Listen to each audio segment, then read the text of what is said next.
वायव्य मुंबई मतदारसंघातल्या उमेदवारांनी काय दावे केले आहेत हे आता आपण पाहूया।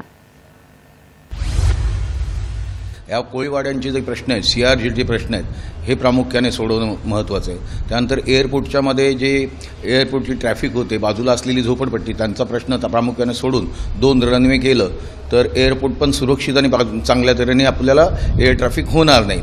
फॉरेस्ट आहे, ते फॉरेस्टचे देखील प्रश्न आहेत, हे मांडणं गरजेचं आहे। रेल्वेचा प्रश्न आहे, रेल्वेमध्ये ट्रॅफिक आपल्या ह्याच्यातनं गर्दीतनं एवढी लोकं जातात, तर हा रेल्वेचा प्रश्न देखील प्रामुख्याने मांडणं हे मुंबईच्या दृष्टीने अत्यंत गरजेचं आहे। त्याच्यानंतर आणखीन बाकीचे जे प्रश्न आहेत, पाण्याचा प्रश्न आहे, ट्रॅफिक वाढलेली ट्रॅफिक आहे त्याच्यावरती कंट्रोल आणणं, वाहनतळ वाढवणं, शिक्षणाच्या बाबतीमध्ये नवीन तंत्रज्ञान आणणं, ही सर्व प्रश्न घेऊन मला फॉरेस्ट आणि आरेच्या बाबतीतला देखील माझा जो प्रश्न आहे की आरेच्या बाबतीत जो फॉरेस्ट आहे, आरेत असलेली झोपडपट्टी आहे, त्यांच्यावरती निर्णय घेणं, हे सर्व गोष्टी जर केंद्र शासनाच्या अखत्यारीमध्ये जे काही प्रश्न येतात जास्तीत जास्त 90% ते प्रश्न मार्गी लावणं, त्या सभागृहामध्ये हायर सभागृहामध्ये लावणं हे प्रामुख्याने महत्त्वाचं आहे। गेल्या अनेक वर्षापासून या भागामध्ये फॉरेस्टचा जो मोठा विषय आहे की या भागामध्ये फॉरेस्ट विभागामध्ये जवळजवळ 14,000 कुटुंब राहतात, त्यांचं परमनंट शिफ्टिंग अजूनपर्यंत त्या ठिकाणी होत नाही आहे। तर मी लवकरात लवकर त्यांचं परमनंट शिफ्टिंग कसं होईल या दृष्टीने मी शासनाकडे प्रयत्न करणार आहे।